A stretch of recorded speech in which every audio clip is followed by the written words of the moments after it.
ეკლესია ქრისტეს სხეულია და მაშასადამე პირველი თვისება ეკლესიისა არის, რომ იგი არის ერთად ერთი კათოლიკე, წმინდა კათოლიკე სამოციქულო ეკლესია.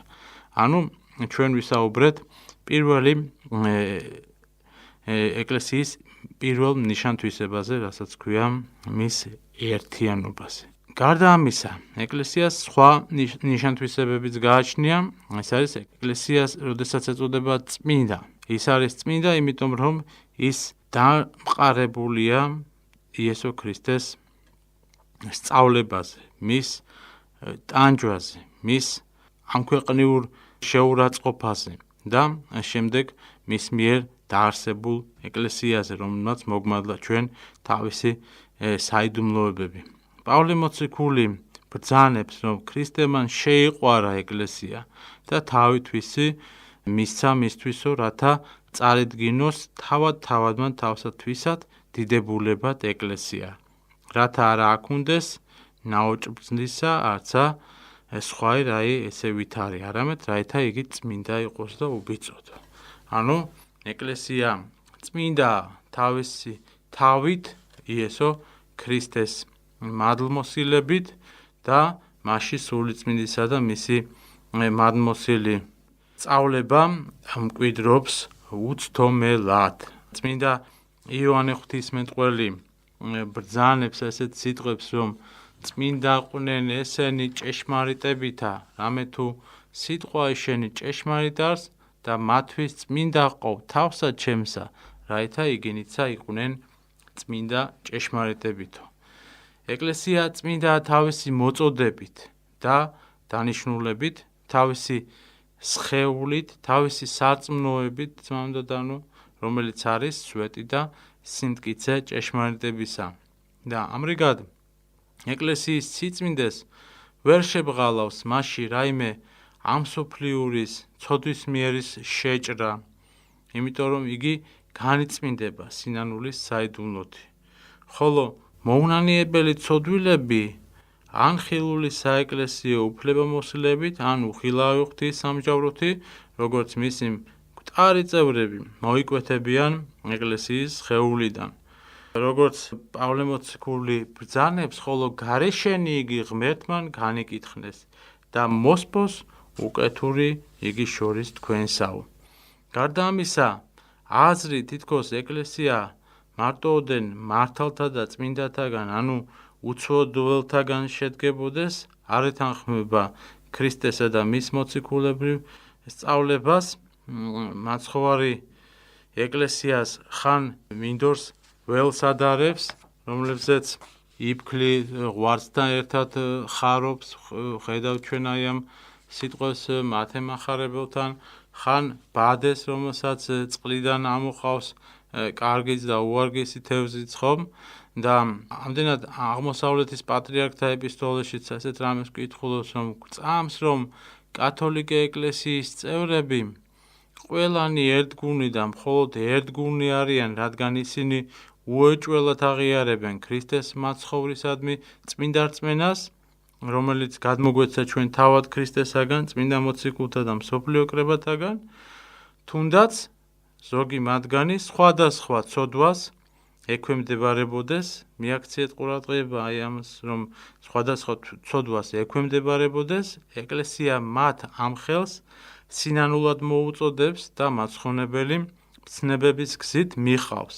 ისინი ამიტომაც რჩებიან და მიიჩნევიან კათოლიკე ეკლესიის წევრებად, მიუხედავად იმისა, რომ ცოდვას ექვემდებარებიან, მთავარია არ განუდგნენ და უერთგულეს კათოლიკე მართლმადიდებლურ სარწმუნოებას. ამრიგად წმინდა მამება თავიანთ თხზულებებში, თავიანთ ნაშრომებში, წმინდა საეკლესიო კრებებზე დაადგინეს და აღიარეს ეკლესიის სიწმინდე, როგორც მისი არსებითი და აუცილებელი ნიშან-თვისება. ეკლესიას გარდა ამისა ეწოდება კათოლიკე, ანუ საყოველთაო, მსოფლიო, ხომ? ზოგიერთებს ეშლება სიტყვა კათოლიკე კათოლიკებთან, ანუ რომის პაპისტებთან, რომის ეკლესიასთან. და ჩვენ უნდა ვიცოდეთ, რომ ეკლესიას ეწოდება კათოლიკე, იმიტომ რომ ის ადგილის, დროისა თუ სხვადასხვა ხალხების, ერების განურჩევლად არის შეუზღუდავი თავის არსებობაში. ის აკავშირებს ყველა მათგანს, სწორედ რომ ტერიტორიის, დროისა თუ ეროვნების მიუხედავად. როგორც ამას პავლე მოციქულის სიტყვიდან გებულობ ჩვენ, სადა იგი არ არის წარმართ არცა ურიაი, წინა დაცვეთილებაი, წინა დაუცვეთელობაი, ბარბაროს სკვითელ, მონობა, აზნაურობა, არამედ ყოვლად ყოველსა შინა ქრისტე.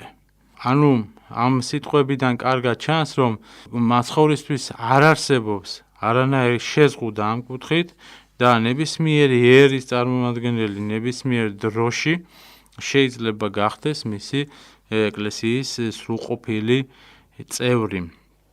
წმინდა იუსტინე პოპოვიჩი წერს ასეთ რამეს, რომ ეკლესიის ღმერთკაცობრივ სხეულში ყოველი მისი წევრი მთელი სისავსით ცხოვრობს თავისი პიროვნებისა, როგორც მისი ცოცხალი ღვთის მსგავსი უჯრედი და ღმერთკაცობრივი საზოგადოების საყოველთაობისა და ერთობის კანონი ყოველივეს მოიცავს, ყოველივეთი მოქმედებს. ამისთანავე ყოველთვის დაცულია ღმერთკაცობრივი წონასწორობა ღვთაებრივსა და ადამიანურ შორის.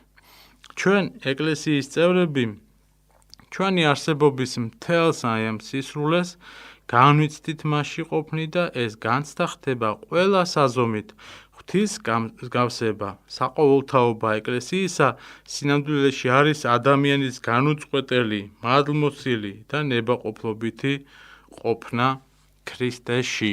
პავლე მოციქულის სიტყვები, რომ ახსება რომელმან ყოველივე ყოველსა შინა აღავსო, მიგვითითებს სწორედ იმაზე, რომ ცხონებისაკენ მოხმობილია მთელი კაცობრიობა განურჩევლად და ამიტომ თითოეულს მართებს გახდეს ქრისტეს ეკლესიის წევრი.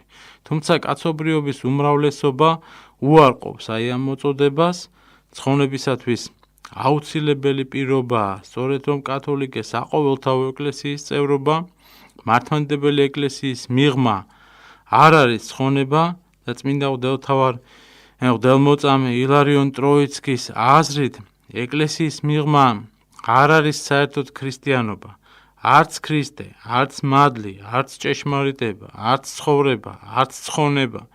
ყოველივე ეს მთელი სისავსით არის ერთიან ეკლესიაში. ეკლესიას ასევე ეწოდება სამოციქულო, იმიტომ რომ გავრცელდა და დამტკიცდა დედამიწაზე მოციქულთა მეშვეობით. წმინდა იუსტინე პოპოვიჩი გვმოძღვრავს, რომ წმინდა მოციქულები პირველნი ღმერთკაცნი იყვნენ ამ ქვეყნად მადლის მიერ, თითეული მათგანი მთელი თავისი ცხოვრებით. პავლე მოციქულთან ერთად უფლებამოსილია გვითხრათ, რომ ცხოველ არღარა მე ვარ, არამედ ცხოველ არს ჩემთანა ქრისტეო. ანუ ამ სიტყვით კარგად გამოიხატება ის აზრი, რომ წმინდა მამებს, მოციქულებს, წმინდა მამებს ჰქონდათ გათავისებული ქრისტიანობა, ისინი ქრისტეში ცხოვრობდნენ და იყვნენ ამითი ბედნიერნი და სწორედ ამიტომაც არის ეკლესია მოციქულებრივი. უნდა აღინიშნოს, რომ მოციქულები არა მარტო იყვნენ, არამედ რჩებიან კიდეც ეკლესიაში დღესაც, იმყოფებიან მასში, ზეციურ ეკლესიაში, იყვნენ მიწიერნი, ეხლა არიან ზეციურნი და განაგრძობენ ამ ქვეყნიურ მორწმუნეებთან ურთიერთობას და შემწეობას. ანუ ეკლესია ასე თქვათ პავლე მოციქულის სიტყვით ბრძანებს, რომ უკვე მე კი არ ვცოცხლობ და მოქმედებ, არამედ ჩემი მეშვეობით ქრისტე ცოცხლობს და მოქმედებს ჩემშიო.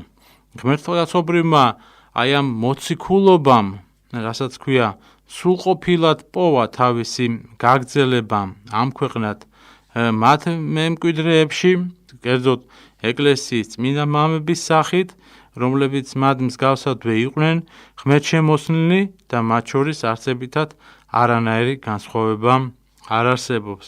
წმინდანები ნამდვილად განაგრძობენ და აღასრულებენ ფულის წმინდა მოციქულების საქმეს. მართლმადიდებელი ეკლესია საღვთო გადმოცემაში უცვლელად იცავს თავის სულიერ მემკვიდრეობას, სწავლებას, ხელდასხმის საშუალებით.